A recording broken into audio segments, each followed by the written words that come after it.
All right. All right, now go ahead. I got Yeah. bullied on that too. Yeah. Not like Allison. Of course, Well, for whatever reason, that particular person, she has it out for me, and it's like it's just so trivial, and yeah, so what? and yeah, and I don't know. I mean, I don't feel like if somebody tries to bully me. Now, they were talking about somebody specific, Allison.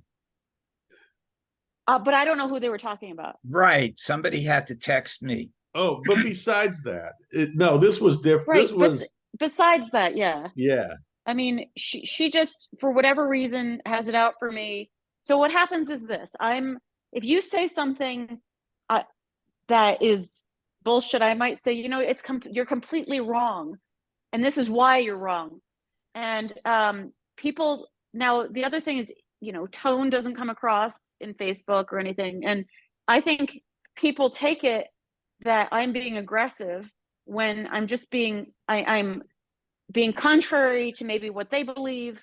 The other thing is, I've had a lot of situations regarding language, and nobody wants to, and I just want to have a discussion. I'm not angry. They always take it that I'm angry about this when I just want to have a discussion of how we use language. Like, hey guys. Well, personally, I don't like hey guys anymore because women don't have the same rights as men in this country anymore, including bodily autonomy, and that's really what I'm talking about. I disagree with you on that. You're way too far to the left.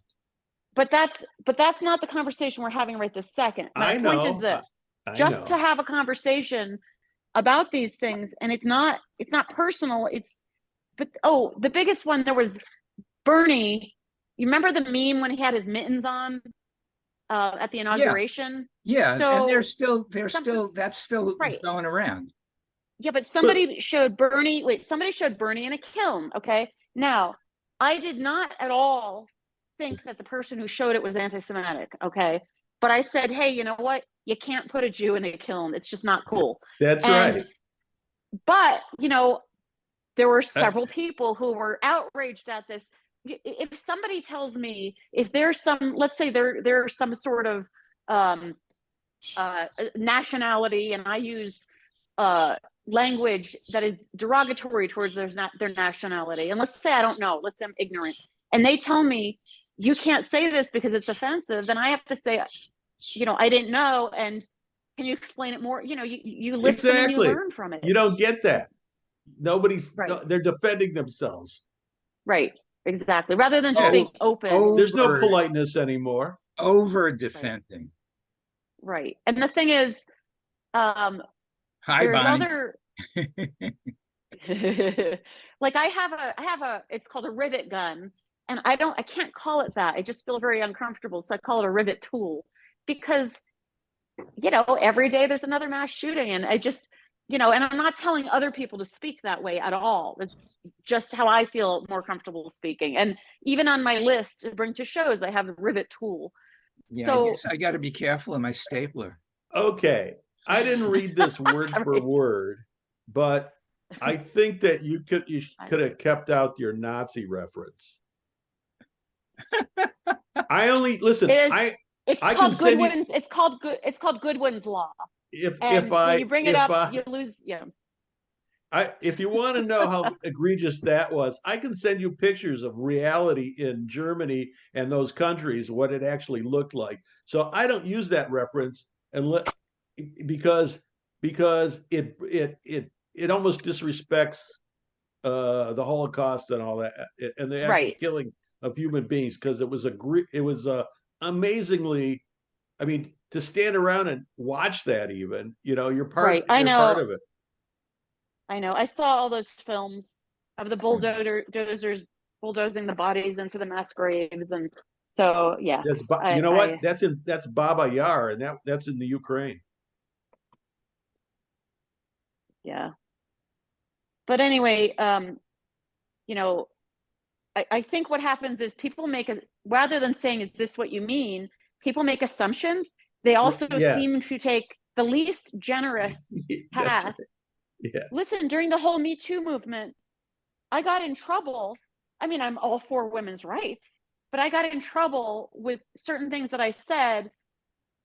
Like, people thought I wasn't supportive of Me Too. So, and it's like, and these are people who I know in person, and they could have said to me, do you really mean this? Or like, whatever I said, they took a different interpretation. And because we were actually friends in person, it would have been nice of them to call me and say, are you going insane? What did you mean by this? Whatever. Rather, they just cut me off and that's it. Or they could have asked you. Right. That's what I'm what you saying. meant by that. Yeah. Right. And it was nothing against that movement in the least bit. That's the whole thing. And it's just like, put your fingers in your ears and that's it. And look, about Republicans and Democrats used to be able to have conversations. Okay. The guy thing that you mentioned earlier. I hear kids telling their parents to say, "Oh, you guys." All like that's common knowledge. That's common language. So to call you a guy, it isn't. You're not calling you a male. It's just it's a generic, a socially acceptable way to address you. Actually, and you are a nice guy, Allison. So, no, listen. Linguists have studied language, and let's say you're the only woman working in an office with men, and you hear, "Hey, guys," whether you're conscious of it or not, there is this, I know, feeling left out. Derogatory is the right word. Yeah. And so it can actually make people feel oppressed, whether they're conscious of it or not. And I feel like, given, the decisions from the Supremes about bodily autonomy, that I no longer want to be called a guy, even if it's, it's been common knowledge, a common language. So instead of "Hey guys," here's my answer. Let's just say "Hey girls" or "Hey gals." No, "Hey people."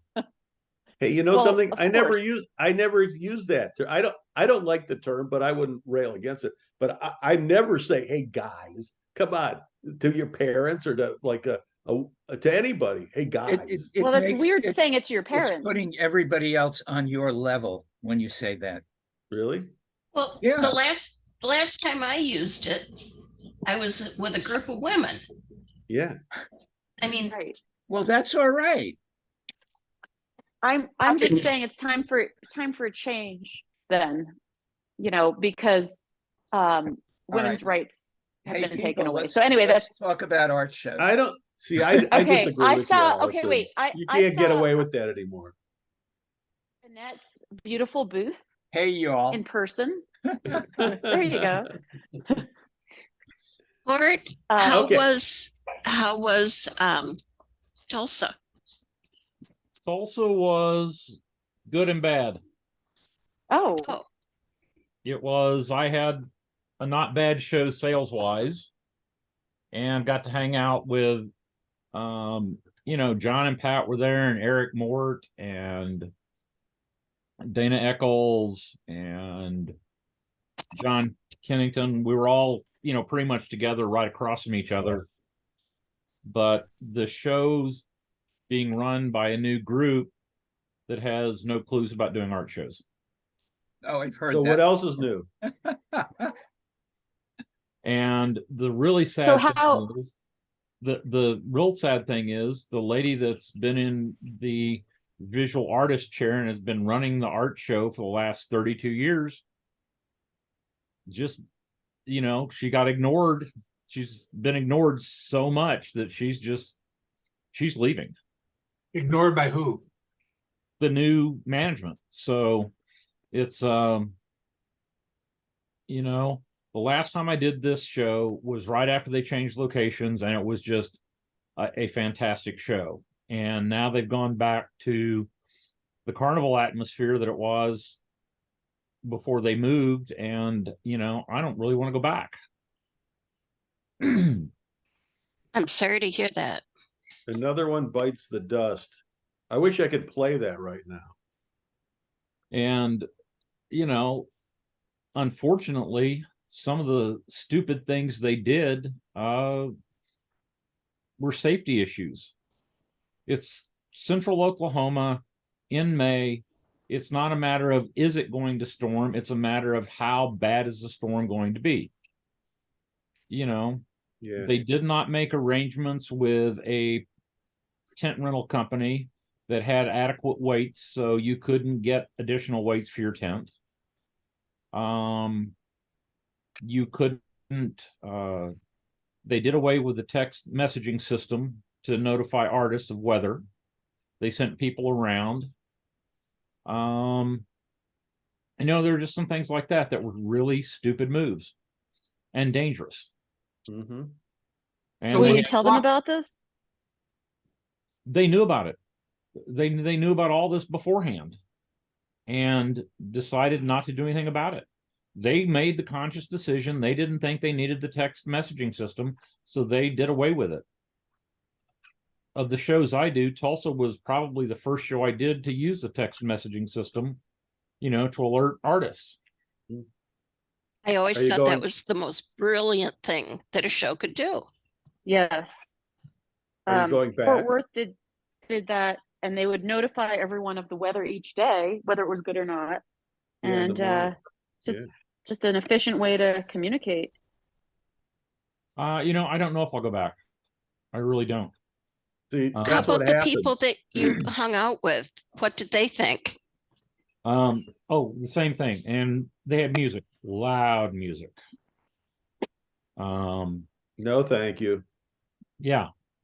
So when we walk away from a show like this, would it be worthwhile to register this not just with the show, but with the city that permits the event and some of the big sponsors to say, this is what we encountered, this is what we experienced, we think this is dangerous, we think this is unwise.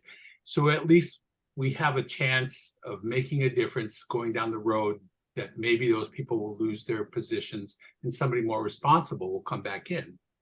Well, first of all, the group that's running the show isn't going anywhere. It's Tulsa University. It's a university. So there is nobody above them. There is nobody that's going to be able to exert any pressure on them. And Well, what about regulation about, you know, safety, security regulation in a crowded area? I mean, Yeah, like if somebody got hurt in that storm because the tents weren't weighted properly and there was no option to get more weights, nobody would be responsible for that. I mean, someone has to be liable. Yeah. they wouldn't. No, nobody would be responsible for it. Well, no, is it on the grounds of the university? No, it's on Hey. city streets. Hey, how Thing- many? The thing You're to bringing- do is I'm going to reach out, and I have to do it, you know, politely, as I'm going to reach out Why? and explain that I had, you know, some concerns and that See, why do you have to be polite? It's Because that's the only Yes. way to get He'll around get- You that. have, He will get You have to further be. if he's polite. Yeah. if yes. you know, if I I don't have know. to get ugly, I will get ugly. But if I start out politely, I will probably hopefully get farther than if I start out being an asshole. Hey, if you know, if Yeah. you if you want to, and this might be an asshole move, write it down and then send it to a letter to the editor that tells the paper telling them why you won't go back and what the problems were, and but emphasize the safety part, because that's what everybody can agree with you. And, That's and they absolutely- might not have seen that, they might not have realized that, but you know, that's that would be a bold move writing to the newspaper. But then everybody that you want to write to, that Ron was suggesting you write to, is going to see that. So Yeah. And I Well, think yeah. Barry's really good on point on this, because if we bring it out to people that can make a difference, the people that regulate the show, that have a vested interest in this thing working, the corporate sponsors, if they think the show is going to start to fail, that's a beautiful idea. Send it to paper, Barry. my feeling is that being polite, we've already been polite for 30 years, you know, and nothing, it only gets worse. Nothing changes for the better. Well, But when we get caustic, This, I don't think people listen to what I'm not the saying point is. caustic. No, There's a way to do it. But if we can be strong, we can be, very solid and strong about what we're saying, but keep it as as civil as possible so that they listen to the point, not to the tone of what's Yeah. being said. There Yeah, are it's those almost like- things, yeah. but just don't use your own name. You say, no, use your own name and say, I'm Yeah. not going Hey, if- back. I'm not coming the back person is because I'm such a- concerned about. If the person is such a chicken shit that they won't put their own name behind Yeah, how you what can't they're do that. saying and what they believe, I'm not even going to listen to them. Yeah, you can't Right. do that. So you have to have can't your do name. that. And I if those hate other artists would be, anonymous. and if those other artists would be willing to sign on to it too, so that there's more than one name there, then they know it's not one irate individual. It's multiple artists that were at that event that probably won't come back, probably will not say anything good about the show because there were seriously wrong things with the event. Well, the other reason that I want to start out on a polite tone is that I'm on the advisory board for NAIA. I want to use NAIA kind of as a little bit of leverage here. And if I Excellent. start out on a polite tone and say I have some concerns and offer the services of NAIA to help, then, you know, I Yeah, think I'm going to get excellent. further. Mhm. That's a good Um, idea. Just talk to And- Carlos. It's Carlos Swayze. That will be. She probably cannot help you with that also, of course. But, you know, there's a, you know, if I start out politely with this new group and they want to, you know, I'm dealing with a whole bunch of academics who think they know everything and they know nothing. And if I start out politely and they want to ignore me, then, you know, then I'll take a different tone. And But I would really the- urge what Barry said, take it from the start to the paper, because these people. no, No. that is a wrong thing to do. Yeah, I'm okay with what you're doing. I'm okay with what you're doing, Court. Yeah, That was, taking it to you the know, paper creates an embarrassing situation. well, when you say it's run by the university, they're thinking about music and partying and beer, you know. And my question was, how old is this new director? Well, I don't know who the new director is. I do not know who the person in charge is.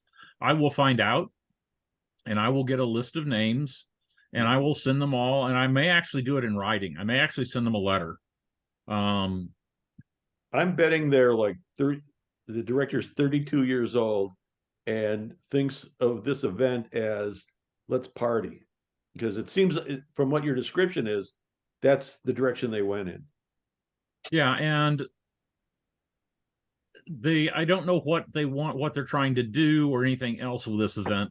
But if they want it to be primarily an art show, because then they need to realize, you know, the basics of an art show, and that's the artists are there to make money, and they can't make money with all this other stuff going on. For as long as they've been doing Mayfest, and given the people that you've talked about that are involved with it, professors, people from the university, staff, etc., don't you think they know this? Nope, No, they don't. not at all. No. Wow. You know, they hire somebody new. I'm just this is conjecture, but they got an event manager, so they know how to put on an event, but they don't understand our very specific situations. That's what it sounds like. So Right, they're right. putting on an event. Hey, let's have music, let's have beer, let's have, you know, Hey. we'll make more money. Tell You them know. all the other shows in the country pay the artists to be there. Well, you know, I They should. will That's flat right. out ask them if they see artists if they see the artist booths as a draw to draw people down there like they do the musicians, then why should we pay to be there when they're paying musicians to be there? You know, they should be paying us if they see us as a draw and as entertainment. And the other thing, I would dearly love to be able to sit down with these people, because if I got a chance to sit down with them, I would take an external speaker from my phone and I would set up some music and I would test it out at 100 decibels. And I would Yeah. walk in, I would set the speaker off to the side. And once they wanted to start talking, I would turn it on. Yeah. And they would ask me, Well- what are you doing? what do you do? You know, turn that down. And I would turn it down, and they go, "What?" And they're going to ask me, "Why'd you do that?" I go, "That's the noise level. That's the sound level that was in my booth at the show where where I'm trying to talk to people and do business." Yeah. But Court, don't muddy the waters too much with other things. Try to stay on point with your major Yeah. points, like safety. The other things should be addressed as well, but get their attention first. Oh, I will. You know, You know, the safety, Pat Hecker and a couple other artists, there's a storm, you know, those tall flags, you know, that kind of curve at they go straight up and then kind of curve at the top. They're like 10, 15 feet tall. They had one of those in front of my booth, and a storm blew up. It was windy. I ended up having to go out and take it down. Nobody from the show came around to take it down. And then the thing was soaking wet and didn't want to stand up straight. I started to put it back up and thought, yeah, I'm not going to put this back up because it's so wet and heavy. And then the show came around a few minutes later and started to put it up, and Pat and somebody else tried to tell them not to do it. And they came up by me and started to put it up. And I said, "You don't want to do that." And they said, "Well, we were told to." I said, "Okay, then you're liable for any damage it causes." And, you know, they just kind of looked at me and drove off. of course, they think you're nuts. Hey, listen, how, you know, the trend, you know, you bring up the safety issue and liability. How many shows that we do make us put a rider on our insurance policy to protect the show itself for libel? To Yeah. me, that's A lot backwards. of people, a lot of shows. I know, More- but it's more than ever- backwards. More than Mayfest ever. does. So yeah. Now I have insurance for, you know, for that protects me for the year, but don't you think that the show should be insuring us because we're doing their event? You know, No, yes. In my they have booth, to, I'm responsible. your booth and all of your stuff in your 10-foot square, that Yeah. is your obligation to insure. Yeah, I'm not It's talking about that. also, it's Yeah. also your obligation to put them on if they ask you to as an additional insured, so that they don't get sued In the for booth, something that your booth did. want to know something? They're going to get sued anyway. And okay, now here's something else. Because I asked, you know, the insurance guys, have they ever, you know, the ones that insure everybody?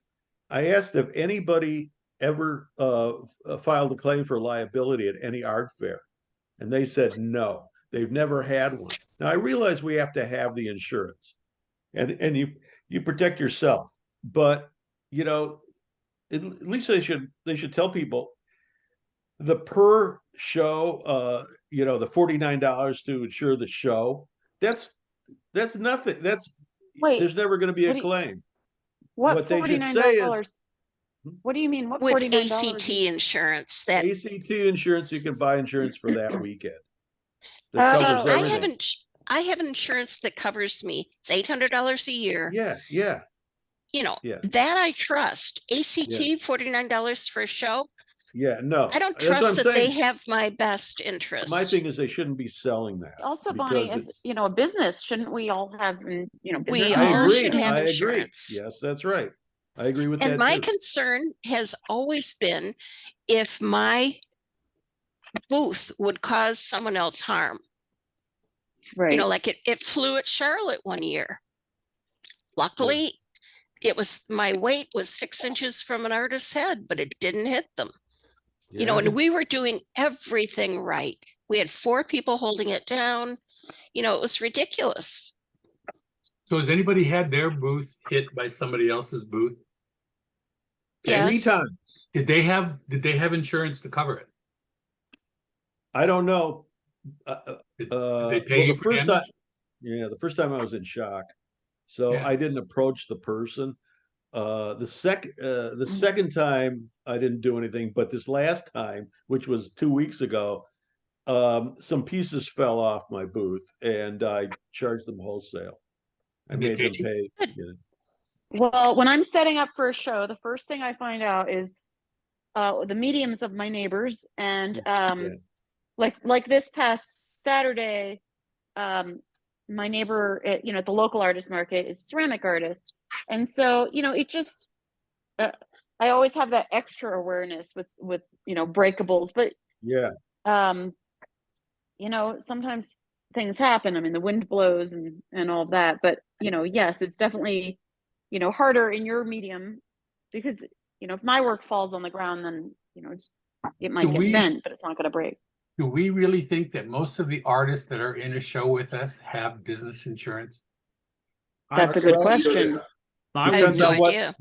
it depends on what level show you do. If it's an A level show, I'd say 95%, if not 100%. A C I level doubt it, show, Barry. I really doubt Sea it. level shows, do you think that's the case? 30%, 50% maybe. It I depends. would say 30%. It Yeah. Yeah. depends on a couple of other issues, how they treat whether or not they treat it as a business. That's right. Whether they're Mhm. legally able to treat it as a business. Right. The answer to Also, that if question, a show were to establish, pay for insurance for us, does that not mean that they would set the rules by which we would have to do things so that they would be properly? no, I'm not saying they should pay for insurance for us. I think that for the grounds, they should pay for insurance, and we are responsible for ourselves in our 10 by 10 booth, Yeah, I which agree. And includes whatever damage your 10 by 10 That's right. booth does to somebody anyone else. or anything else. Yes. Yeah. If your booth flies away, you're liable. I'm totally But with they you on that. also hold us, they indemnify us against suing them Yeah, in I the know. contracts that we And sign. that's wrong. Well, then don't sign the contract. And don't do the show. Right. That's your choice. No, I'm doing those shows. Those are the shows I want to I know. do. So that's a non-issue. I could talk about it. It's a non-issue. And Yeah. and hopefully I'd never be in a situation where there would be somebody would trip and fall out. Let's say they tripped and fall outside the booth, but fell into my booth, or maybe somebody was walking by and their friend pushed them into my booth, It's and too they hurt liable with themselves. the falling in your booth. Yeah. Well, and look at the situation Court was talking about. If the event and the tent manufacturers they rent from didn't provide proper waiting for the tent, regardless of Right. signing the contract and what the contract said, do we not think that the show would be held responsible for not having whatever the contract said about signing, not holding them responsible? They're responsible, and I think courts would They say are. that they were They are. responsible. Well, in Listen. the case of putting the flag back up, when I can sign and indemnify, release the show all day long.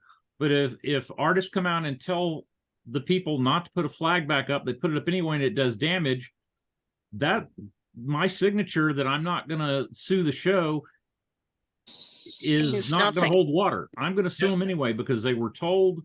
It's obvious that they, Hey, Corey, I'm going to save you the headache. You don't have to worry about that. They're going to sue you, and I promise you that your insurance company, if you got a good insurance company, they will sue them and they take it to bankrupt. That's what they're going to do. No, I'm talking about if they put the flags up, it doesn't matter if I've signed anything. When they do something that is obviously dangerous and they've been told it's dangerous and it does damage, it doesn't matter what I've signed. I'm going to sue them and I'm probably going to win. And that's what I'm trying to tell you. Is if somebody does something that is against the rule, our common sense, don't make any sense to do. No matter what you sign, the insurance company will they will sue them because they have to pay somebody else, and they don't want to be losing money because somebody else did something stupid, and Right. that's how it works. It's I can tell you, You know- that because my insurance company say, if you go to do something and you feel uncomfortable, what is he going to say? I'm not going to do it. Period. Right. Like if you go to someone's house, for example, to Yeah. hang. Yeah. If they ask me to have something that I feel uncomfortable, I will not touch it. Period. Right. Yeah. Smart. You know, and what do you do? I mean, it's obvious. This shouldn't even come up really, especially with the flag thing, because it's obvious that it's not sturdy, that it could fall on somebody's booth. You know, it only takes like somebody to step back and look at it, and you'd think that they would have that awareness. I mean, it doesn't take much to have that awareness. I mean, come on. Just a little logical thinking. Yeah, exactly. Yeah, it's it is yeah, it was not smart, but you know, you got a bunch of people that are just volunteers and they're just going to do what they're told. Yep. Well, and it comes from the top though, because there are Yeah. shows where the volunteers are phenomenal. So Yeah, it comes from the top, or how they're trained to do their job. Right. no, but my first step is going to be I'm going to send a nice letter to the show Yeah. and to the, you know, to the director and the people involved, and you know, offer help from NAI and do all that. And if that gets nowhere, then you know, I will get a group of, you know, artists together that I know, and you know, we'll send a group letter and we'll talk about the safety issues and we'll talk about not coming back. You know, and just take it up a step. Yeah. I got a stupid question for you. What happened if you get to that point that they say, well, it's only 9 of you, we got 20 other people who take your spots, each one? Good. Let them take I'm- the spot. Let them worry about it. Well, here's the problem. Here's what's going to happen, and I will mention this, is that, you know, if they want an art show and they want to pull top, you know, quality artists, then those artists are going to have to be able to feel safe. They're going to have to be able to make sales. And if they don't feel safe and they can't make sales, they're going to have a difficult time drawing top artists. Well, and that goes Yep. to something you said earlier, but if you were to ask them what the objectives of the show are, see what they say. If it's music, if it's food, if it's all these things, then art is just one of the many things that they're using. But Mayfest, I think, has been known to be an art show for most of its existence. So if they can't clearly state what the purpose of the show is, or if art is just one of the many things there, doesn't that become pretty help us understand where they're coming from, that we're just part of the mix and we're nothing special? Well, then, you know, that's the whole. But they'll go on the record as saying that, which is important. Yes. Yeah, and then, you know, you've given them the advice that if they want to pull, you know, top quality artists, this is what they need to do. And if they choose to ignore that advice, and when they can't get, you know, decent artists anymore, Well, that's on the record too. you also have to assume that they know the difference between really good artists and ones that aren't really good. And my feeling is that you know, you talk to some of these people and they have no clue. They don't know the course difference. not. They don't care.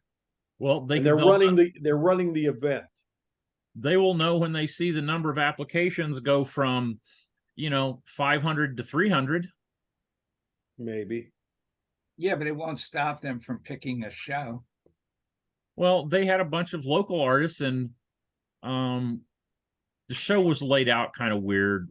But one of the juried artists said that the local artists, people were making comments to the local artists that they didn't know there was more art than just that. So, You know, the original idea was to bring people from other parts of the country, artists, into your town where you wouldn't normally see them, so that you could actually buy things that you might like from people that you would never see. It was a great service. You know, to say you have local artists, you can go see them any day of the week. I mean, you know, it's like, what happened, you know? well, the local artists are also artists that are you know, a lot of them would fit into the emerging artist category. And so I'm fine with that. Hey, But, you know, when you have artists that, you know, you know, lady that was by me and got into Oklahoma City couldn't jury into this show. And so she just went over to the local arts section. I don't see that as right. But I think Barry's point is very much on point, is that if people that live in the area that want to buy art are fairly restricted to local artists, because I think all of us, when we do art shows, if we do them in our own neighborhood, we know there's a speed bump built in there that they go, oh, you're local, so I can see you anytime. Give me your card, and they'll walk away. But shows like Des Moines, shows like Main Street Fort Worth, that are, especially Des Moines, out in the middle of nowhere, they get people to come in, artists from all over the country, to do Des Moines, and the people come in to buy the art from those artists from all over the place. And I think it's not to say to in any way exclude local artists or emerging artists, but the essence of the show should be about the art from all the artists that are going to come to the community. And artists won't come to the community if it doesn't, if that's a low priority on the decision process. If the jury is in any way going to favor local artists, or there's no reason to drive all that distance to do the show because the show's not working correctly.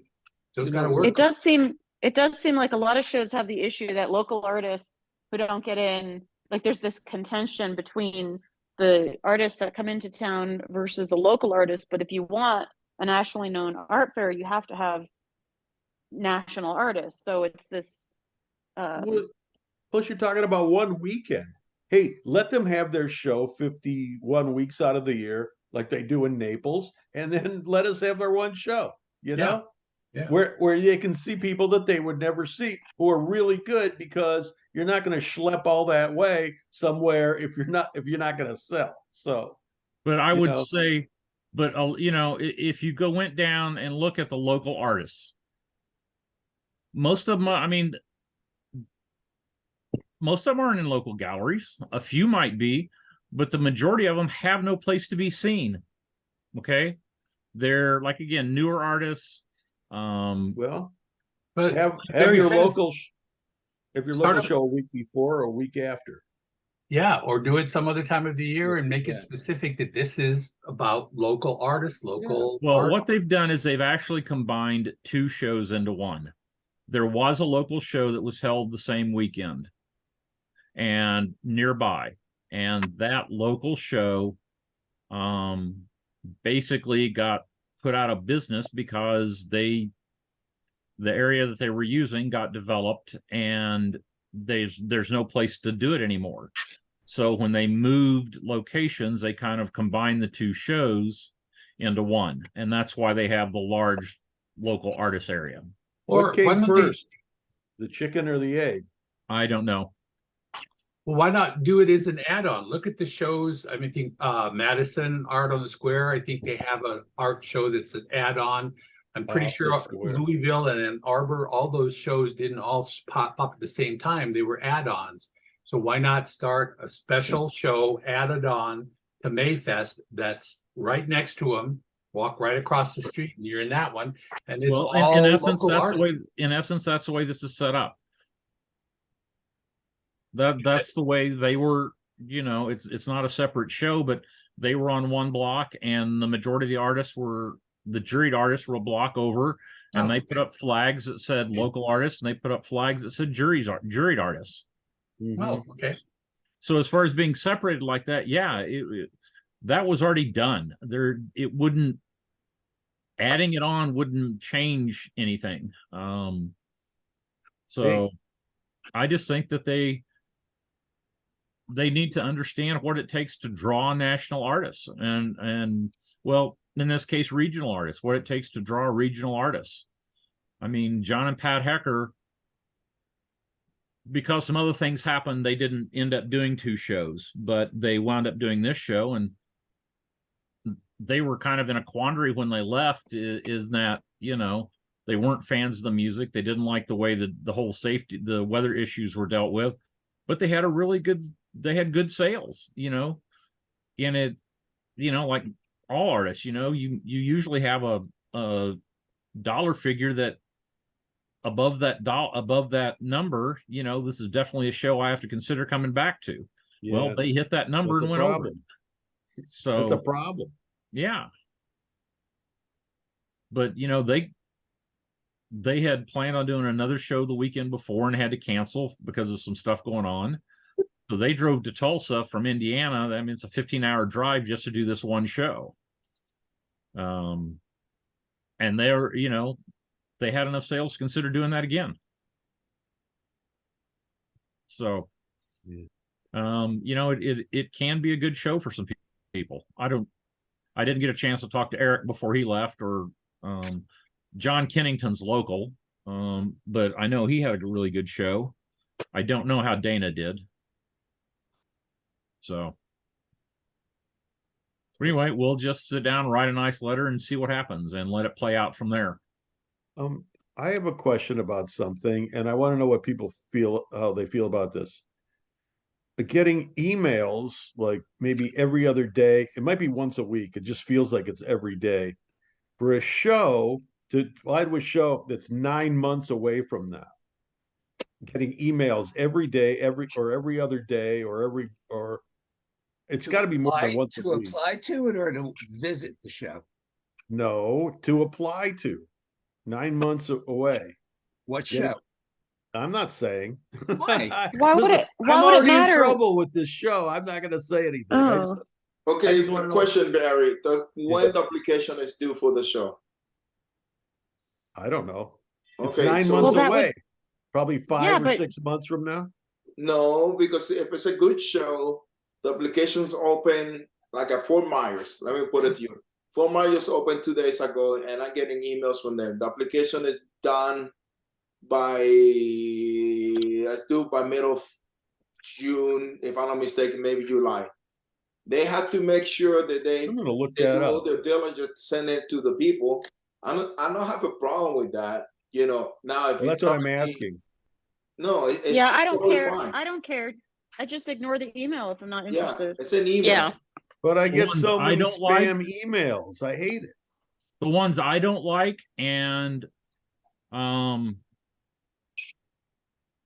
I can't. Des Moines is one show that's doing it. Is when they take all their artist emails and roll them into the same email list that they send to Yeah. their patrons and everything else. So you Oh, don't like that? Oh, see, now I like knowing what they're telling their patrons. It's It's canvas. been very enlightening. It's news. It's Mhm. actually news about what's going on. It isn't exactly that, but yeah. And that, So that- why don't but that you isn't like it, intrusive. Court? It can be enlightening, but it's just when you get 4 or 5 shows that send stuff out weekly, almost, that gets to be a lot of email. Yep. You know what? I don't like it, Bonnie, because it's opened that wound again. Like, hey, we're doing the show, but you didn't get in. Let me just tease you again and remind you didn't get into this great show. That's Oh, what yeah. it reminds me. They send it to people that didn't get in. Yeah. Oh, there's plenty of All shows right. that do Oh, that. I don't Here's- like that. Wait, Wait a minute. here's Oh, come on. no. Come Here's on, one come that's on. Wait a worse. minute. Wait a You second. get asked to be a volunteer. How many times do you ask to get to be a volunteer? They say, we need volunteers. Come and volunteer at this show. We No. reject it. They don't say we rejected you. It's just a mass mailing and they're asking for Well, that's their volunteers. mailing list. Long's Park, remember the time they sent out email to all the artists on their mailing list, even all the ones that had been rejected, asking them if they'd want to advertise in the program? Yep. Yeah. Well- And Artisphere of late has, Get that. in the last month or two, has been sending out emails saying, come be part of the event, not as an artist that got juried in, but as a Yeah. volunteer. It's like, why Yeah, are that's sending what those I'm to saying. That's what Yeah. I'm saying. Well, You're right, and Well, it doesn't make sense. well, ACC, American Craft Council, they send emails out telling you to support the artists. It's and it's like they don't know who their artists are. No, That's they funny. don't. It's one mailing list. That's Right. funny, Allison. I guess it's been so long since I've done one that I'm not on their mailing list. Yeah. And don't send them my email address as a joke because I don't want to send you stuff. Before COVID, I was supposed to do the San Francisco ACC, Yeah. and they had to cancel. And then they had San Francisco, I don't know if it was maybe it was called Jewelry Week or something, and I was accepted to ACC in person, but I was not invited to San Francisco Jewelry Week, even though I lived there. And they invited people who never even applied to the show that year. So it's like, you know what? Why don't you just support your artists, right? Did you mention that? That'd be a perfect thing to probably do. Not to them. Maybe it was an oversight. No, I know other people who also didn't get invited. You mean they purposely got rid of the troublemaker, Allison? They don't know me. I've only done a couple of ACCs. I'm joking there, you know. I'm just the one that got me that I actually sent an email and asked about directly to the show director was when somebody took the Woodlands email list and used it for political mailings for a local political candidate. Ooh. That is probably not even legal. Good. Not that matters, but that's really bad. Yeah, and I sent an email and go, why am I getting this? Actually, it would have been worse had they not put everybody on a BCC line. Yeah, right. How does everybody feel about deadline extensions like the plaza? Hate them. I don't care. You know, right. I mean, I don't care either if I was applying to shows. For whatever reason, it doesn't matter. I mean, you know, it's one of two reasons. Either they didn't get enough applications or they want to get better quality applications. Well, it could be a lot of things. If they're going to extend the application, maybe they should have kind of an early bird special. Well, that's true. I mean, charge an extra $50 or an extra $35. I saw, I don't know, maybe it was Philadelphia Museum of Art waived their extra $25 fee this year for applying late this year. Yeah. So that's kind of telling. I mean, I presume they didn't get enough applicants or something. For some reason, I think Plaza extended their deadline last year too.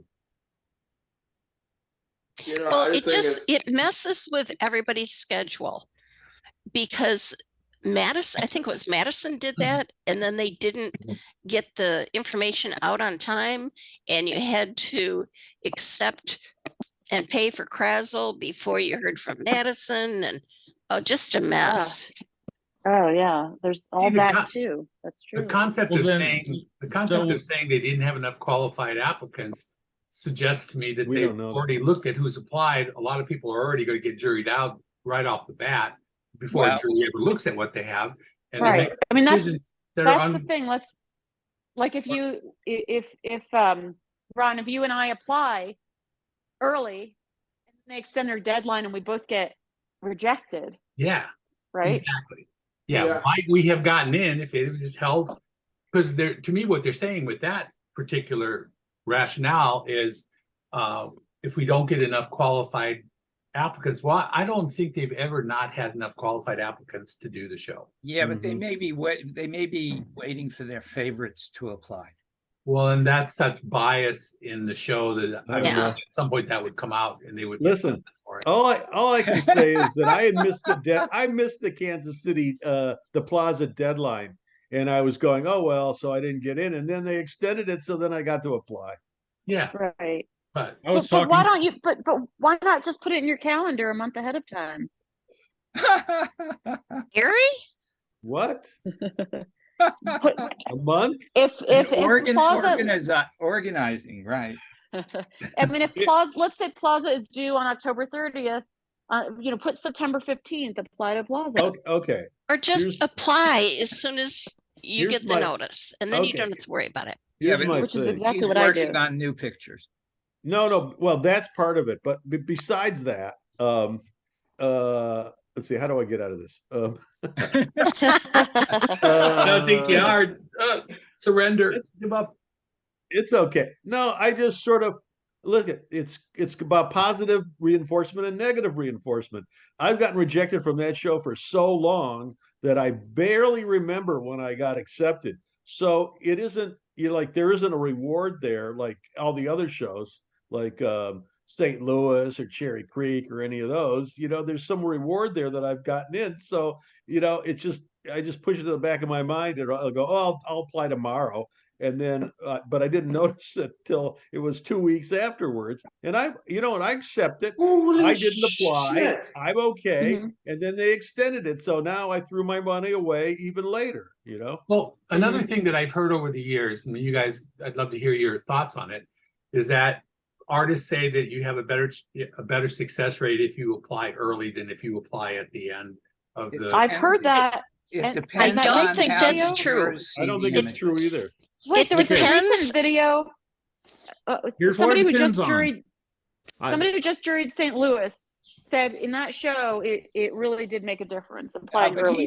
he didn't It know did when or those didn't? applications came in. The problem is the shows have multiple ways they could sort the images, and you don't Right. know which way they're doing it. Yep.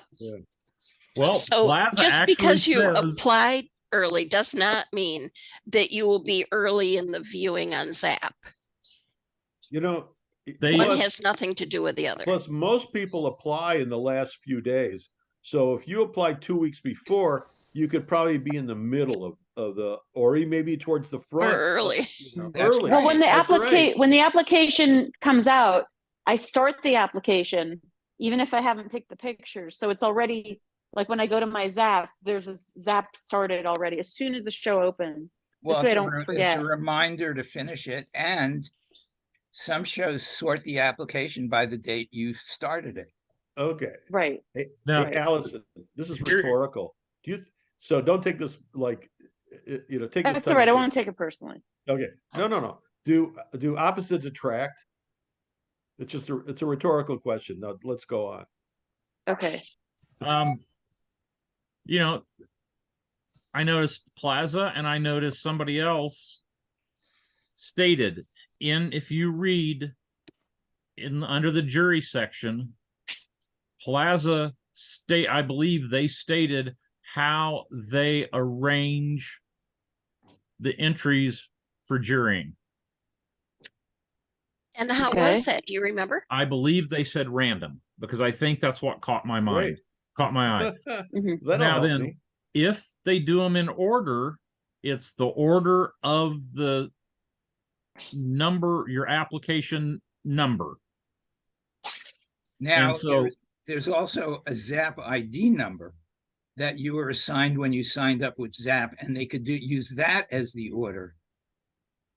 Right. I mean, there's a million Wait a different minute, wait a minute. variations. That means that you'd be in the same position your whole life because you have that number. And If you know, the shows all chose that order to set up Yeah. the jury. But some shows do jury in the order that the applications came in. Yeah. Yes, And I and then the question that I asked becomes important because if the jury starts to they've already made most of their decisions by the time they're getting towards the end and they're getting tired and they're not paying as much attention, are those factors real? And do they affect your ability to get in if you I would suggest you to Yes. listen to Okay. Could be, yeah. There's a couple of things you could do there. yeah, One of them is blow them away with great images. yeah. Another And- thing is apply in the wrong category purposely, so your work stands out. I like that. They'll No, move but you. you know, No, Jamil- sometimes Jay Downey never moved anybody in Fort Worth. He always told the jurors, this person juried applied in the wrong category, just jury him that way. Huh. But he's not a show director anymore, is he? Well, I don't know. I mean, Yeah, I'm that's- talking about when I was there for an open jury. And sometimes they'll just say sometimes they'll just say, hey, you didn't put down the right category and throw your ass out. Right. Well, they Throw your- can't. throw They your can't I don't throw think you they'll out. do that. You paid for jurying, Yeah, if they take your money, they have to jury you. right? Ron, Well, That's not they true. don't have That's to. not true. They say That's if right. your name is showing, you could be automatically disqualified, for Yeah. example. That's different. just listen Never to the mind. Wait, Never mind. guys, give Go me on. 1 second. Let me get this out. Listen to the podcast that Camille, the director from Coconut Grove, Coconut Oh, did right. yesterday. I And didn't hear that yet. she doesn't. If people are getting tired, she stop. She if it takes longer to do it, they do it. That's the same way according to what I understand from the podcast, that's the same way the Winter Park does it. If the viewers are getting tired, they stop and they go the next day and do it. It takes whatever time it takes to do it, but they want to make it fair to everybody. So I'm assuming that should be the same way that most of the show does, but I've never heard that. Wow. well, that's what it came out from her mouth yesterday. No, I mean, that's good.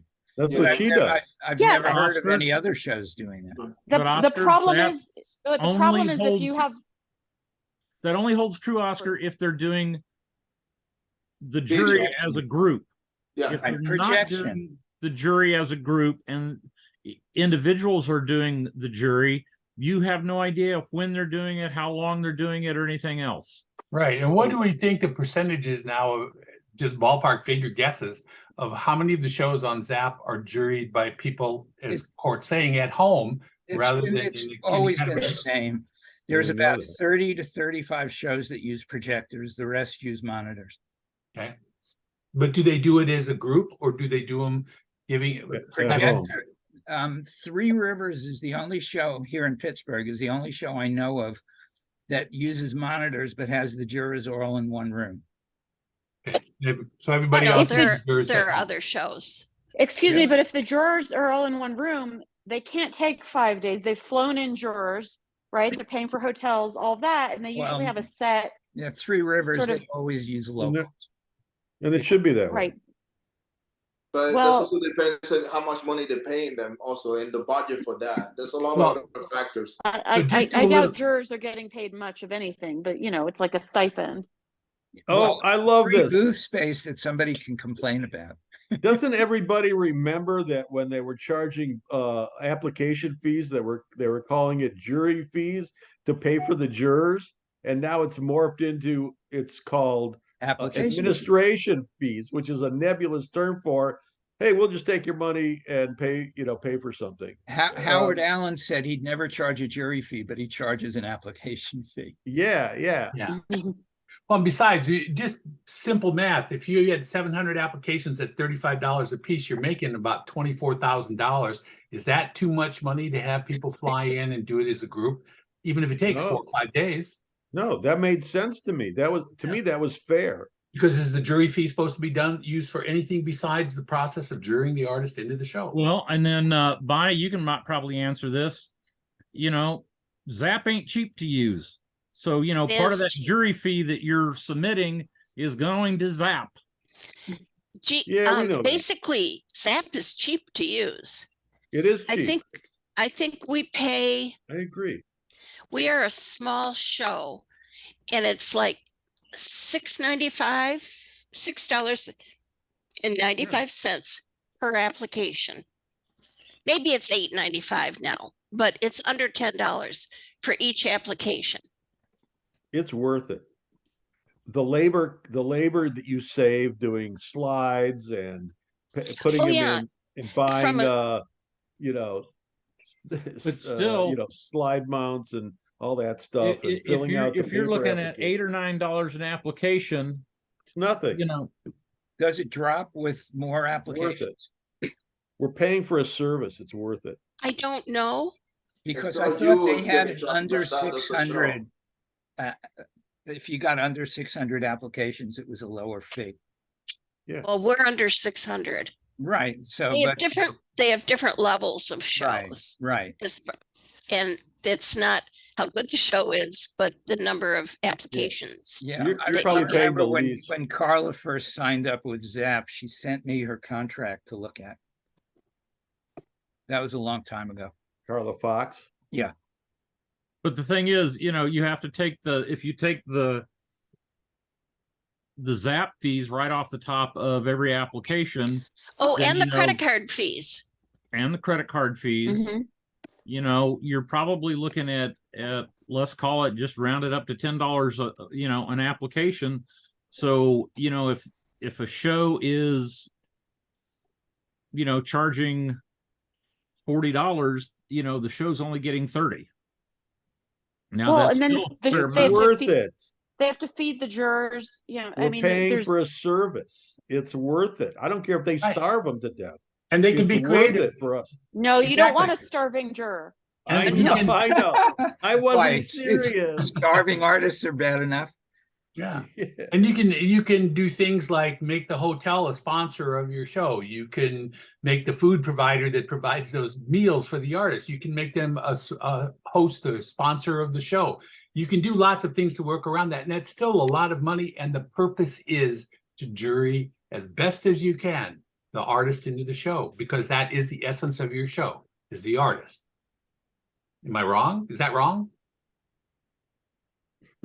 So whatever it takes out of that jury fee, because isn't it, if nothing else, if it's all spent on jurying the show, is that not what it's supposed to be for? Is that not what we pay for? In Not my anymore. dreams. It doesn't say, they don't, nobody, there isn't one show that calls it a jury fee anymore. And That's if a show because is they don't getting- use it for that. If a show is getting $20,000 in jury fees, Oh, you do. a lot of that is going towards running the show. Yeah, it's just another stream of income for the shows Yeah. right now. Our application fee or jury fee is $20. And that's not gonna, well, I hope it's not gonna change. I guess it's not up to me anymore, but you know, I don't like getting rich off the artists. That's not getting rich. Well, Getting rich is 100,000, 200,000. 20,000 is not getting rich. So in other words, you should like put on a show after everybody pays their booth fee, disappear. They've It's been actually, done. that's been I done. It's know. happened, you know. I know. Some poor suckers, you know, did that. I did have a show director sit down with, just to let you know. I What? did have a show director sit down with me once and tell me how easy it is to make money running a show. Really? God, That should have seems sat down hard to with me. believe. Wait a Oscar, minute. what were you saying? I just Oscar, what got were on you the saying? wait list for Madison. Oh, Excellent. congratulations. Yeah. Oh God, I hope you don't go. I got to go. The only thing I don't like is the $610 booth fee. That's the You only- probably will Is do it pretty what? well. That's pretty low now. What's No, that's what's the pretty booth fee? high actually. That's What's the booth fee? $610. oh, You know, Depends on the don't- size of the show. Be prepared that sound when you bad. show up at 5:30 to go set up, that you're going to sit in line for an hour and a half to 2 hours waiting to That's get in. fine. I'm not complaining. I know. I've done the show before. And then when you get in, nobody's there. You know, yeah, you could have gotten in at that's 5:30. because that was because he was coming, Barry. They say that specifically just for you. Hey, I wasn't the only one, you know. Oh, that was for you. They say Barry's coming. We're going to make it miserable so he doesn't come ever Yeah. again. That's right. Hey, I won an award and I got invited back and I'm not going. I'm going back to Crassel, which Oh, has God, has its own set of problems, but what the hell? Would not do that show if you paid me. That's Don't how I worry, feel about Bonnie. Madison. So Well, no, just because of how they treated the artists Yeah, last year. last year. yes. I got a phone call while it was all happening from one of the artists. Very it's upset, not quite sure outrageous. what to do. Hmm.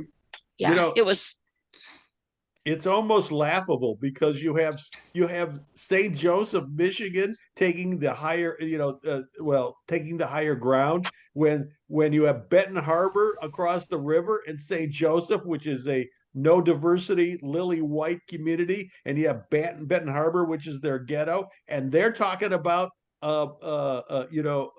diversity and people's rights. Come on, they're one of the worst in Yeah. Michigan. What are they? I mean, that was absurd.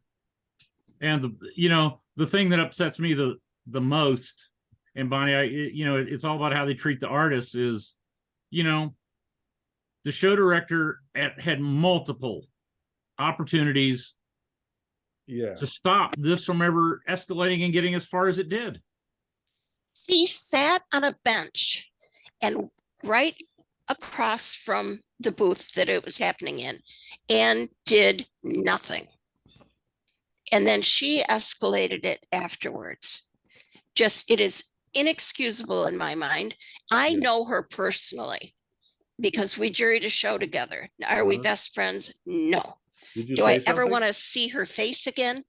Definitely not. Did you But say I something? was very vocal about the whole okay. thing. Oh, great. And I've been a juror there a couple times and a judge. You know, I've always been very supportive of that show. Well, Never again.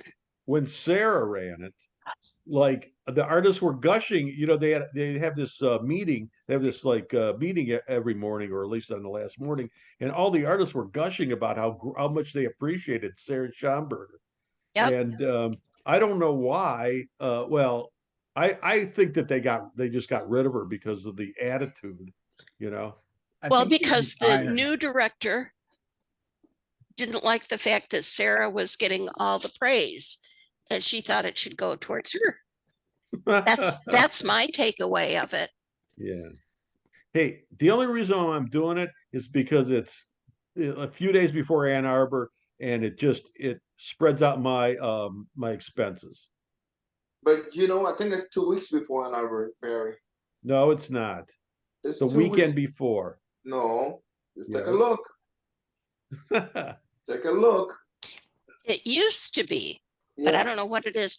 One let me moment, see. please. I could be Oh, wrong. don't tell me that. Don't tell me that, Oscar. Yes, That's let's a make drag. it like that. Well, that means you have time to go home afterwards. No. Yeah, I do. That's a problem.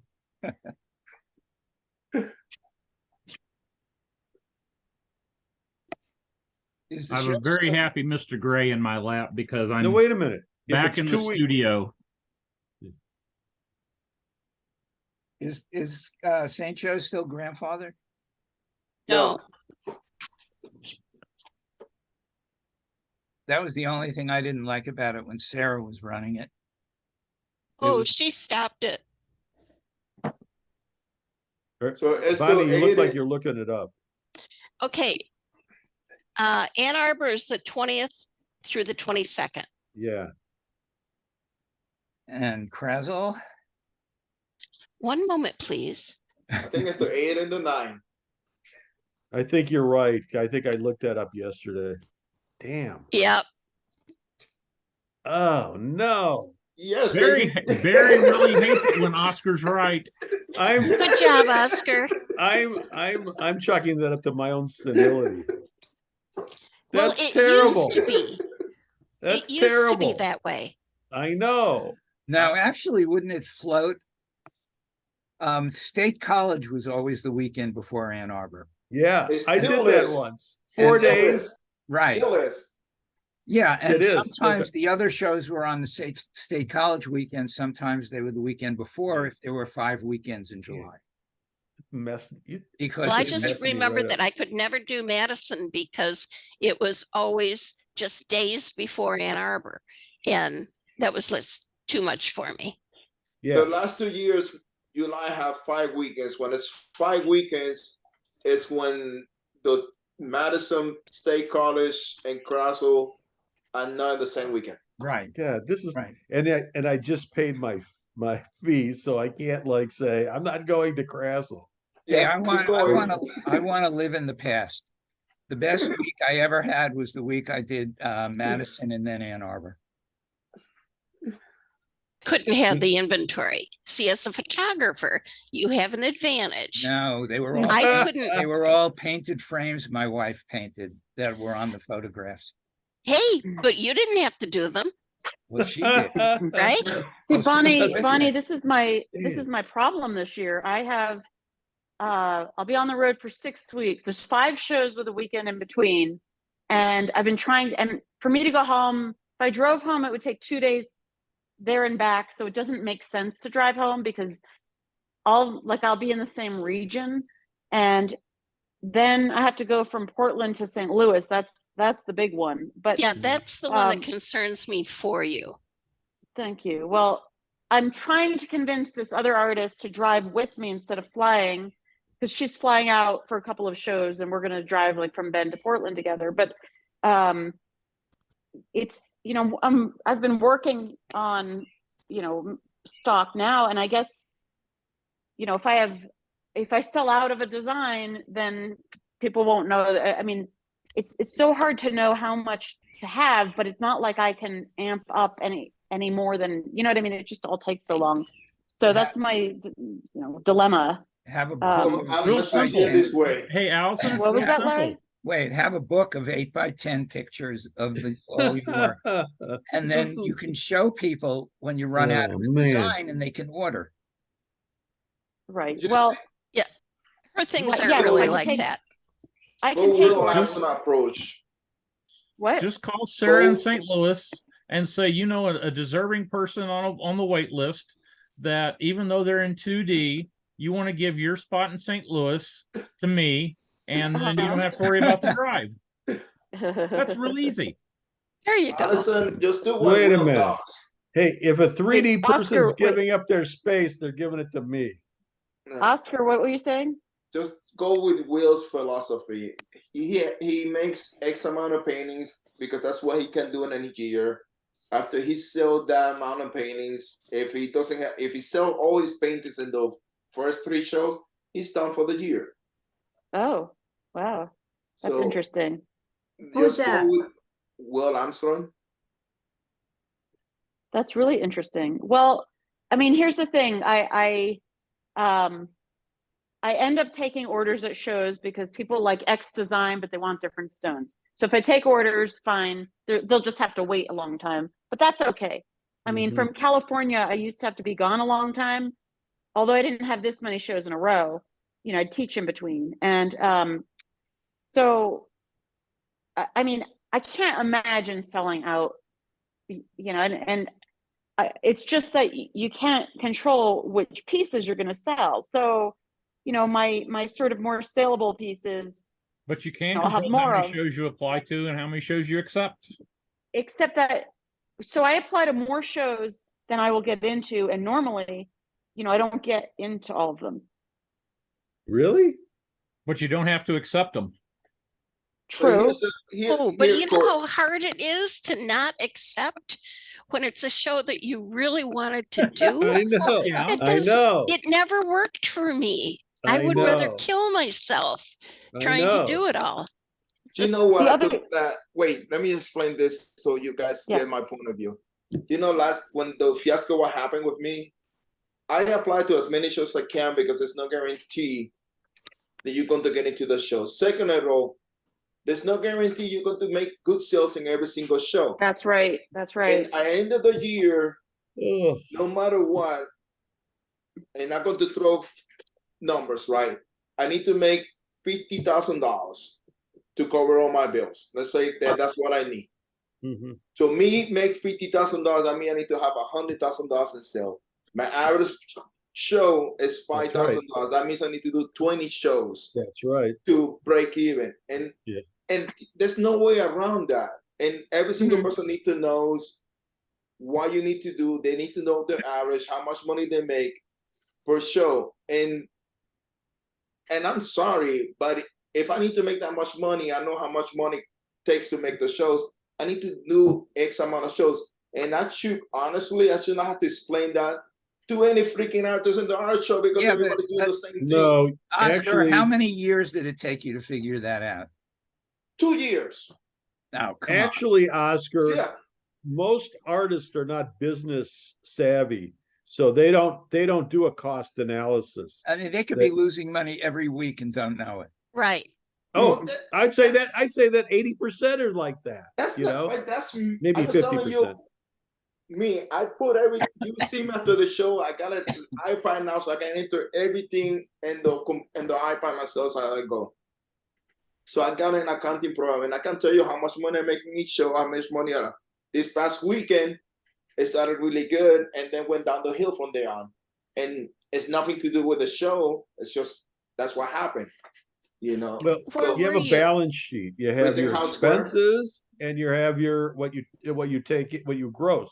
So at the end of the year, it's one minus the others. You kind of know. Yeah, Yeah. and you have to have the other thing that people don't think about is how much money you need every month to cover your bills. And that's it's something that you have to think all the time. And That's the first thing people think. That's the first thing I think about. Apparently not. So Really? yeah, really.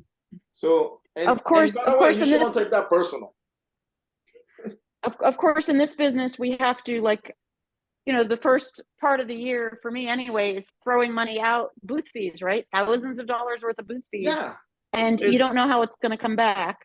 It's no different if you have a retail store and you're you know, you go to the trade show and you buy $100,000 worth of product, Right. you know, before you actually start selling it. So it's no different. Yeah. It's with every business. And You you know, of course, it's all the but same. you know the difference about the retail store is that you can it's more consistent. You can there's less variables in the retail store, so you can compare what you did this month or what you did last year, that month or that quarter, so you know how much to adjust your income and your Where spending. shows- And this business, you don't have the only thing that you have control is how much booth fee you're going to pay, when the show is going to happen, how much money it's going to cost you to get there and stay there and come back. Everything else is. That's right. Yeah. It's variable cost versus fixed cost. Your fixed cost is your studio space and electricity and all that. The whole rest is variable cost. You know, it changes. All right, folks, I gotta go. My new camera just got here, and I'm gonna go start working. Play. Fun. Play with it. Yeah. Enjoy. Congratulations. What'd you get? I just bought an Exo drone. Oh. I'm doing another drug study. You're gonna snoop on the neighbors? That was what I was thinking. Yeah, go look at some windows. So what kind of drug study? I have a huge yard and I can clearly see the neighbors. I don't need a drone to do that. I'm What doing kind of another drug study? I'm doing a Moderna, doing another Moderna COVID study. Yeah. And all of a sudden I looked at they give you like a credit card and they just put money on it. And I looked at it one day and I'm going, oh, I have enough to buy a drone. So it's like, cool. Yeah, I'm going to buy a drone. It was between a drone and a 3D printer and the drone one. Yeah. I think it was a good choice. So you print a drone. 3D printer, you can print your own drone. Yeah. So that's great. That's a good. Now that I have to start studying again because I've got to get my Part 107 license. Your what? Your what? Whatever that is. Well, you need a license to operate a drone. Really? Yes. Oh. I will literally have a pilot's license. You have to have and it's under the FAA rules and regulations. It's Part 107, and if you want to fly a drone for commercial purposes, you have to have a license under Part 107. Oh, had no idea. Talking about 3D. School. So what's the commercial use? You're gonna fly little people around? Photographing. If I want to use it to do still photos and sell them, that's considered commercial. Oh, okay. All the newspaper photographers all have to have their 107 license because if they fly it for anything for the newspaper, that's considered commercial. Just to let you know, there's a photographer, JD. He's been doing for the last 2 years 3D printing of his photograph. So he's doing like a cityscapes and all 3Ds, and they look really, really good. He just finished one that's of rice mountains, like where you grow the mountains for the rices, and it looks awesome. So if something that you want to, I don't know if it's in any of the groups, but it might be good if you want to talk to him because he's been doing a lot of stuff. Yeah, I know. I would use it. I make a lot of things. I made a lot of the stuff in my booth, so it would be more for that. and also to do possibly do some different artwork with more sculptural work. So if I need a widget or a gadget or something, once you get that printer, I just call you, right? yeah. Okay, Yeah, excellent. new All pair right. of pink glasses. Yeah. Bonnie, will I see you later? You will. Bonnie, Oscar? Yeah, see you later. I hope you use a material that doesn't deteriorate your 3D stuff. I did a Yeah. hand as a sample, and then I touched it, and it got all gooey and disintegrated. Allison, are you going to join us later? Okay. Okay, Bye-bye. I'm leaving, Bye. guys. All right. All right. Bye. Bye. Bye-bye. Ah, Harry, so what are you going to do for a week and a half now? Oh God, you ruined my whole day. Hey, at least we got a cheap room at Ann Arbor, and it's nice. Where are you Yeah, staying? Steve wants picture of us. What? Where are you staying? Extended stay? No, No. Holiday Inn Express. There's a brand new Holiday Inn Express on State Street between the show and I-94, and it's I stayed there. Well, actually, it was 2 years ago. I stayed there 2 years ago. It was brand new. We were the first people in there. It's laid out well. It's really nice. The rooms are great, and it's cheap. It's cheaper than like any other show we've done. So When I was is Ann surprised. Arbor? Is that June? Unfortunately, it's the 20th through the 22nd. Of July. July. Oh, July. Okay. Got I it. Thursday, usually Friday would is- say I stay in the van, but because I know it could be really hot, I just went like I want he offers, so like, yep, let me just do it. Don't think about it. Yeah. Mhm. So, but we see. Where's your space, Oscar? It's on Main Street. Yeah, next to him, I asked Barry Manage to pull me near to him. So There, it's, which end a- of Main Street, the north end or the south end? North End. Well, not exactly. It's in the last street, but it's Okay. okay. The North End is Huron Street, the border, and the next street over is Williams, and we're like a couple in from Williams. Yeah, I was about 10 booths in from the south end, and the buildings Yeah. behind me, there was a parking lot. And that's where I used to park and just leave it. Yeah. Those days are over. They're yeah, charging. It's all different now, Did they put a building there?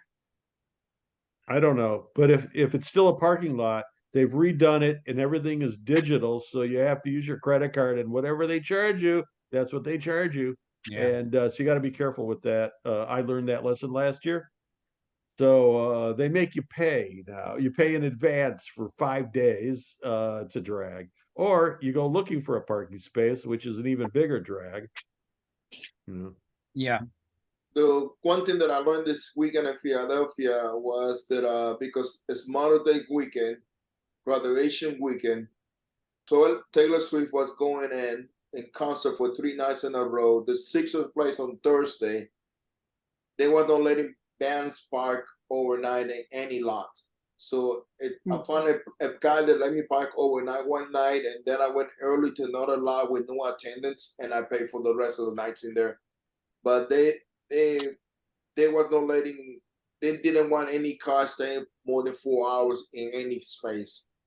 Oh, So would you go back there? They mark you? Yes, it's nothing wrong with the show.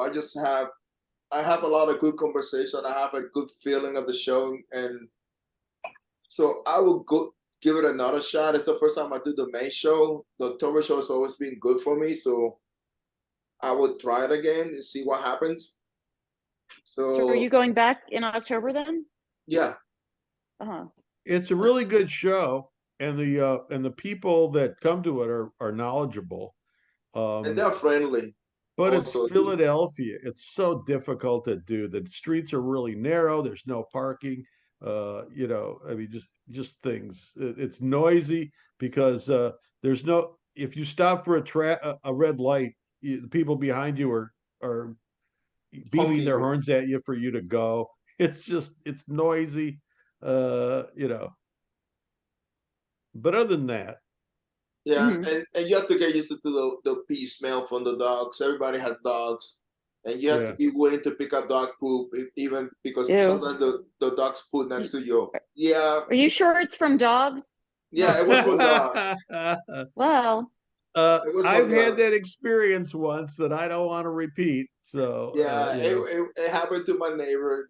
human They fecal pooped matter. right next to his booth, ugh. like I'm running. Hey, he could have gone inside his booth and thought it was a portisan.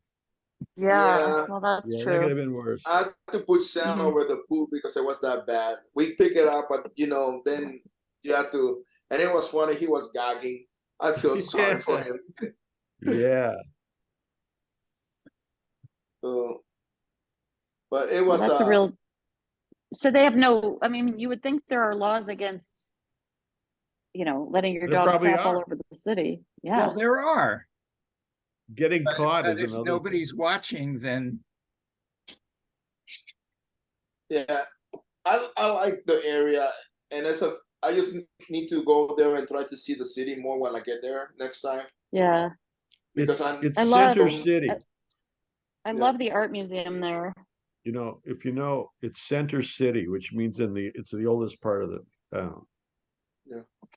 It's just that I'm there by myself, so I don't have that much desire, and I don't want to be spending money because it's a long trip, and it's the problem with that. I think this year October might be different if I get to Virginia Beach because then I will have time to kill because I'm not going to come home. I'm just going to do that show and then go to the Virginia Beach from there. So what are you doing next, Oscar? I got Belleville this weekend, so Belleville, Illinois? yeah. Mhm. So I'm Hey, going to. where's your space? Are you on the square? I'm in the square, That's good. I love that show. so I'm going to go there, and then I get a weekend off. Well, from Yeah. shows. Patty Gregory was the director. She's now the mayor. Yeah. And Yeah. ever since she became a mayor, I haven't been able to get in. Mhm. And Drop her name next time you apply. Oh, they know me. yeah, that's why they don't let you. They know everybody. They know everybody. So I'm doing. Then I got 3 shows in a row, and then I'm going to have a break. Finally. But the best thing about this is the cats are going to be happy. They just don't know it yet. So, but Jana Epson did really good in that show. The glass guy next to me did really good. So there were some people that did really good, but most of the people I think didn't look. People was happy. It was like it was a big waste of time for most of them. That was the Pennsylvania Guild show, right? Yeah. Yeah. So, but it's nothing that Carol did wrong. It was just too much going on. Yeah. That They weekend. don't let photography in the And real the show. final. Yeah. And I was telling that to Marcus, which is fine. Brookside had, sorry. Brookside had like a record-breaking heat, so that didn't help anything. It's hopefully things will get. If nothing weird happens with that selling, everything should be fine for this year. Next year is the year that I'm going to be more worried about financially. I agree because the election, right? Yeah. So yeah. No, you know what? If there's going to be recession, it's going to start in about 6 months. Yeah, that's what I'm thinking. Like if something's going to happen, it's going to be next month, next year, like a beginning of next year. We will know. We will know in November. Our sales are already getting soft. They're starting to come down. They're not, and I think we predict we're 6 months ahead of the local economy, or it seems that way. It always seemed that way. So if sales are starting to cut off, then 6 months later, the rest of the country will be in a recession. But I hope that it's more of a deflation. They should if they call it an inflation, because prices go up, they should call it a deflation and have the emphasis on prices coming down. Mm-hmm. but it doesn't seem like that ever happens. No, once they go up, they never go down. And Unless there's an egregious depression, like the Well, stock. the wages are stagnant, and that's part of the problem too. Well, you cannot keep increasing more the wages anymore because it's getting.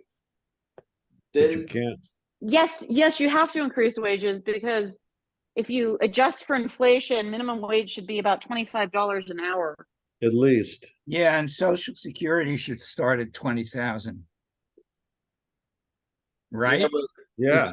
That should raise with minimum wage. But the poverty line, I think it hasn't been changed since the 70s or something. Like $12,000 is the poverty line. So if you make $15,000 No, I think it's a year, 25. I think it's But 25. that's the federal. It changed state to state because for example, in San Francisco, correct me if I'm wrong, you can collect food stamps if you make $50,000 or less. And Chicago, I don't think so. Yeah, I think so. That's what I was told. A family of 4, maybe. Yeah, I'm talking in family of 4. Okay. Does that include cash? In Chicago, it's 15. It should. Cigarettes and booze. What do you mean? Chicago's 15, you said? Yeah. Oh So boy, it that's a depends big where you difference. live. Hey, I've been getting Yeah. food stamps for 3 years now. Really? Yeah. Ever since the pandemic started, I started getting unemployment and food stamps. Even now? Well, sure, because my income is fixed because I'm incorporated.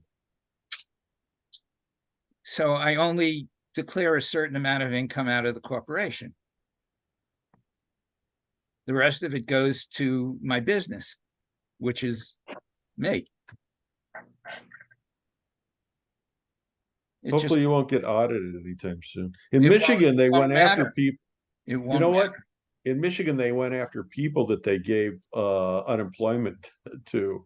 Well, unemployment or the PPP loan? No, the PPP thing was great. That was easy and great, and nobody bothered me. I got it. Mine was free. How much did Mine you was- get though? It doesn't matter. It wasn't a No, lot. I mean, because I was only eligible to get about $2,000, but I got more got- than that.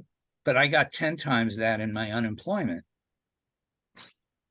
Well, Yeah. in unemployment, they like towards the end of it, they checked with me, and all I had to do was send them forms that I am an actual business. Yeah, You know, and it was fine.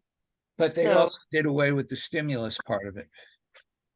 I got more Right. money out of the unemployment than actually the PPP loan. Right. So but you could only get one or the other one in Illinois. So That's I what went my with the accountant told unemployment. me. Right. Right. So And I went with the PPP. Yeah, the initial unemployment was great because there was a $600 a week stimulus besides the unemployment. Yeah. Right. So it was like a. And I then think- after Biden became president, it dropped to 300. But still Well, was here- better than anything else, Here in New Mexico, we get we're getting a $500 surplus from the oil industry. And last year, I think it was $750 each. When in truth, they really could be using that money for those, most in need, because there's a lot of poverty in the state. They could be using it to lower the price of price gas, of gas. in the Midwest. I paid $288 and $298, and That's here it's cheap. $350. That's cheap. That's cheap, Or- my or friend. Adjusted for inflation, it's really cheap, actually. No, I know, but Yeah. we're paying $350 a gallon. Or they could make tires that don't go flat so you don't have to replace them every 2 years. Well, There's California so much just, they can do. announced a $3 billion deficit or $32 billion deficit. But last year they paid out people some sort of rebate if you were middle income or lower. Mhm. California had a surplus, so Newsom gave that to California residents. But now we have a deficit. Huh. I wonder why. Oh, because the tech business is not doing well now. Maybe Yeah, is that, you think? no, that's part of it. Uh-huh. But you know, if he had kept that money in the account, there wouldn't be a deficit now. But last year he gave like 2 checks out to people with, I forget what the cutoff was, but it was considered middle income or lower. Are That you was still located in California? Hmm? Are you located in California? I am, yes. I'm in San Mhm. Diego. And I was. My son is a teacher here and he got both checks. So he's, I guess, about 70,000 a year. But for San Diego, they said in order to afford an apartment, you know, a 1-bedroom apartment, you need to be making 120.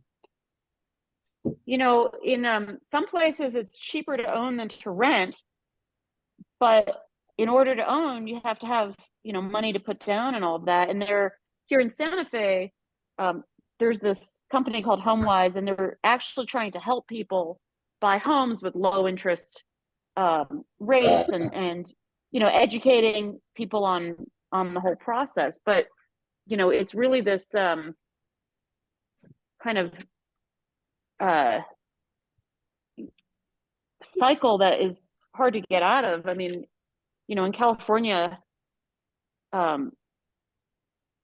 it's, well, I was in Oakland, we never in a million years could have afforded to buy anything, but our rent was cheap only because it was rent control. So of course now where we used to live, you know, they tripled the rent. So yeah, when I lived in San Diego in the end of the 60s, I paid $95 rent a month for a 1-bedroom apartment. Right, but what were the earnings at the time? You know, that's what you right. have to. Right. Yeah. 1-bedroom here now, they said they start at about 2,300 a month. Wow. And go up to 35. Well, my old apartment is like, we were paying like $1,180, and it went up to 3,800, and they turned it into a 2-bedroom in Oakland. So Let me put it to you, over here, if you're in the Gold Coast, it's $2,000 to $3,000 for 1 bedroom. If right. you go to a really bad neighborhood, you can find a 1 bedroom for $1,000. So and it's going to be run down, not the nicest place. And the average they're saying is about $2,000 a month to rent anything. So you basically, if you want a decent place to live, you're going to be spending $2,000 a month.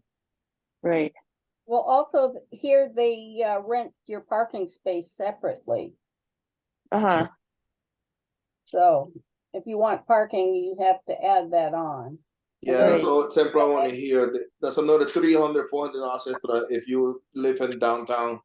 That's why if you're in the neighborhood, you pay the city sticker, but good luck finding parking. There's also HOA fees at most of the, you know, if you rent a condo, you're paying. If you rent, excuse me, if you rent a condo, you have to pay the HOA fees? Yep. Depends on your rent contract, but usually. Oh, wow. It covers things like the pool and whatever. So. Because we rented where I live at first, but we didn't have to pay the HOA fee. It depends on the contract, but sure, that's if you're renting a condo or in a, I don't know, controlled neighborhood where, you know, the whole neighborhood, it's separate houses, but they're part of an association. So you would pay the fees. You know, the funny thing that we get in the same company in here, that building are the same people that building in California. Like one of the biggest rental units builders in here is Omni Group, and they're based in Canada, but they're building in LA, San Diego, San Francisco, and they're one of my clients. But God, like mercenaries. Yeah, they dictate the rent. Yeah. Yeah, it's Chinese companies. because Yeah. they got a studio for last time I checked, it went in a studio for $3,000. Wow. So, I mean, that's the thing. These companies have bought up, like in 2008 in the Bay Area, you know, it was companies bought up all these houses that people lost, you know, after banks gave them more money than they could afford.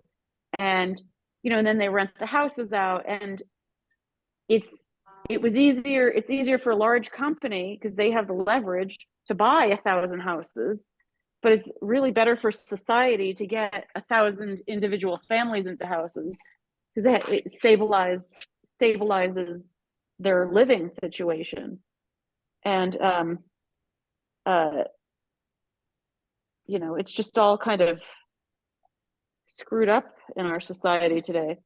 Yeah, it's not, you know, it's not getting any better. I'm going to tell you, that's a conversation that we have with my neighbors around here a lot, that they keep seeing new houses getting built, and they're more worried about the taxes going up, the people that own it, but they're also thinking like the people that rent around here, they start to say, it's becoming unaffordable around me.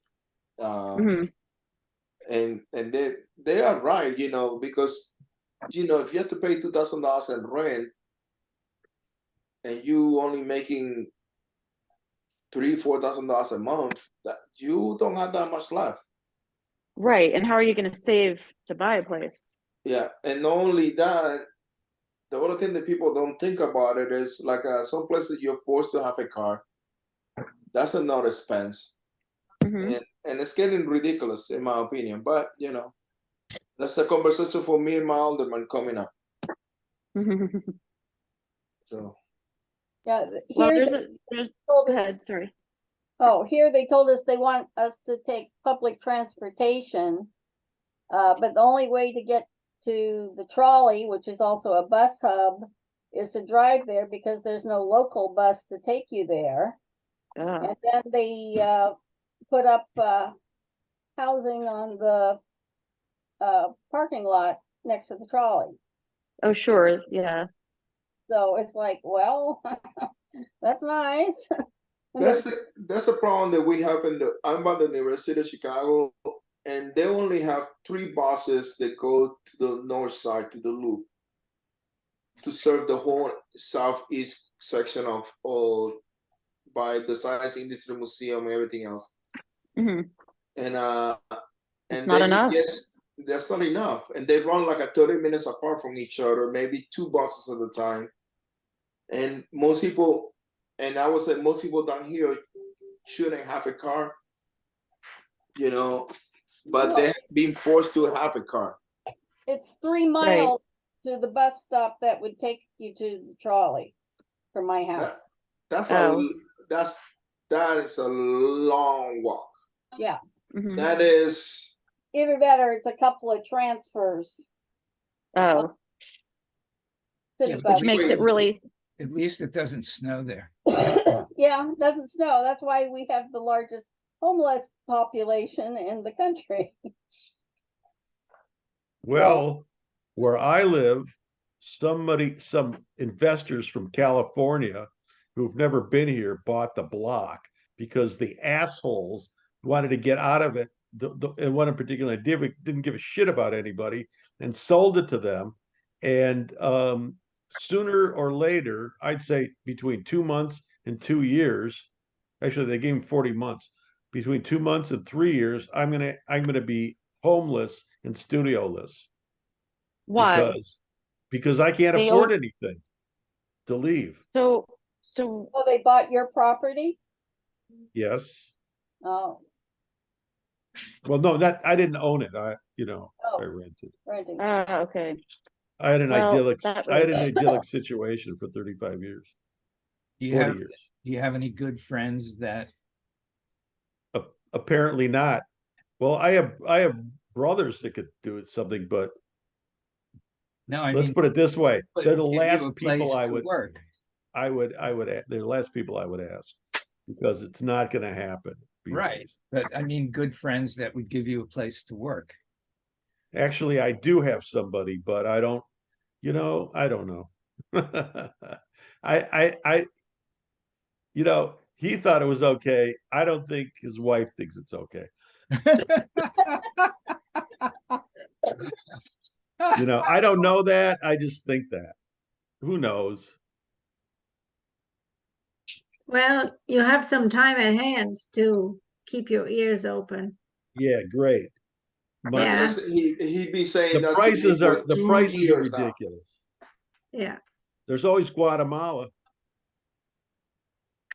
All Yeah, you there's a know lot is of empty move. space there. I know People a lot of moving here. I know some artists that have moved there, and it's cost them $1,000 a month. So if I could get enough money, to live for 10 years on $1,000 a month, then I'm out of here. But I'm not quite there yet. Well, but what happens after 10 years? You keep on living. I'm begging on the street. I don't know. No, listen, I think that I could make some money to extend that. I'm just talking about what I have right now. If I didn't have any more income or anything, that's Right. the case. Well, it's a lousy situation that these companies buy up blocks, and I mean, and everybody is held hostage to them. What's it? Yeah. And so there's this book called Evicted, and this guy who wrote it, he actually lived in a trailer park with these people that he wrote about. He wrote about it in Milwaukee. But basically, landlords make the most money on people living in poverty as opposed to, like middle class renters and Right, because the government pays them. No, not because the government pays them. Because, like, for example, one example was this guy who owned a trailer park. The people who wanted a trailer there, he would say, okay, you own the trailer, right? So they're buying the trailer, and then they're responsible for all of the repairs.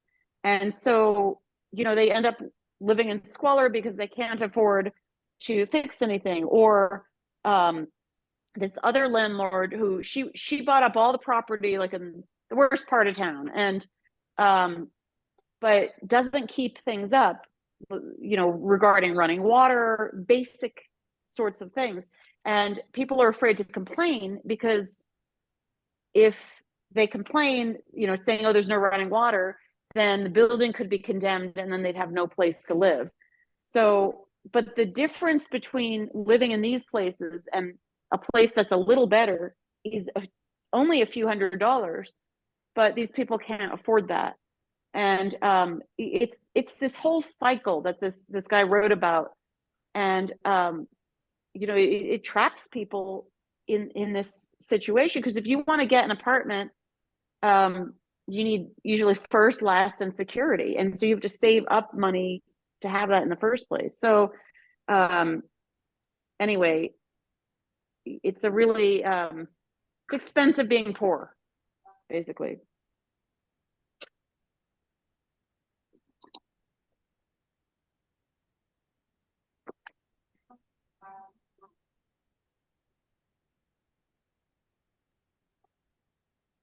It's really sad that, because everybody talks about coming to this country, but if you're here, the consideration of, well, maybe I'll move to another country where they're more, where they're kinder to this, this kind of thing. It's really sad that anybody, that I or anybody has to say that, to think that, whereas it was always, hey, come here, we'll take care of you. It's pathetic. It is. It's basically as the interpretation of the Second Amendment, which actually only says that the federal government has a right to have a military. That's all it says. It doesn't say that individuals have a right to own guns and shoot each other. I agree 100%. Yeah, besides, the only people that are taken care of are the wealthy and the politicians.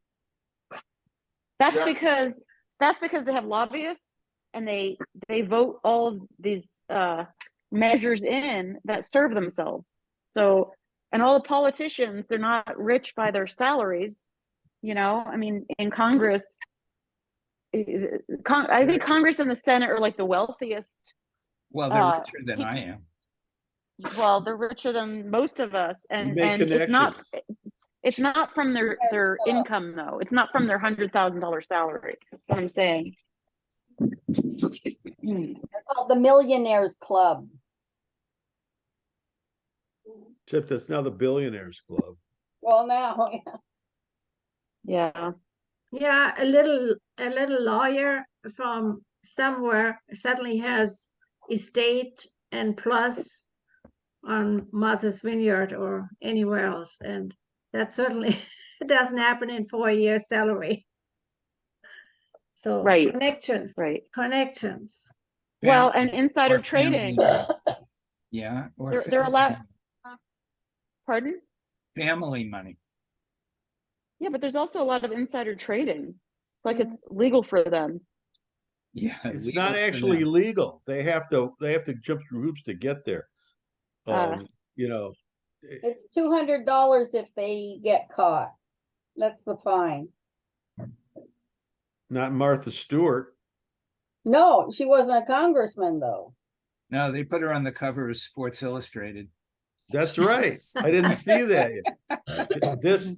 That's right. The new one. Right. Not The swimsuit edition for now. I wouldn't have known that except that I saw an article about it. Otherwise, I wouldn't have. Somebody known that. posted it on Facebook. with Yeah, the picture. I'm curious. I want to see the picture. It's hard to tell it's her. I'll go to the bookstore and look. Well, there's the Dianne Feinstein swimsuit or somewhere. She lost a bet and had to come in a swimsuit to something, and she wore a very full covered one. Have you seen pictures of her lately? She looks bad. She looks really bad. All the politicians, Like death. there should be a maximum age. I mean, she's kind of screwing things up, it seems. Well, I think there should be term limits in Congress, just like there is for Well, president. yeah, and there should be a maximum age. Yeah. Well, even if there were just term limits, you weren't going to be stuck too terribly long. But Nothing will happen because everybody is a lawyer, and so they will not vote for anything that will cut their legs short. That's right. But Dianne Feinstein is preventing, because she's not around, she's preventing these votes from happening and kind of screwing things up for the Dems. Isn't she back now? I thought she was back. Back, I think. Partially But all back. of her aides know to not let her walk on her own. I mean, because she's not very stable on her feet, apparently. So, I mean, we don't know if she's of sound mind. If she can't make the decision to resign, I mean, maybe she's not of sound mind. She didn't remember saying she would. That was part of the problem. Well, nice seeing you. Meanwhile, I have to go. I have an appointment. Yes, we all have. Take care. We gotta go. All right. Bye-bye. See ya. Bye-bye. Hey, see you guys next week. Goodbye. You guys. Bye. Hey, Allison, he said you guys. See you. I'll see you ladies Okay. next week. See you all. See you people. Okay, I'll come with the dress. See you people next week. Oops.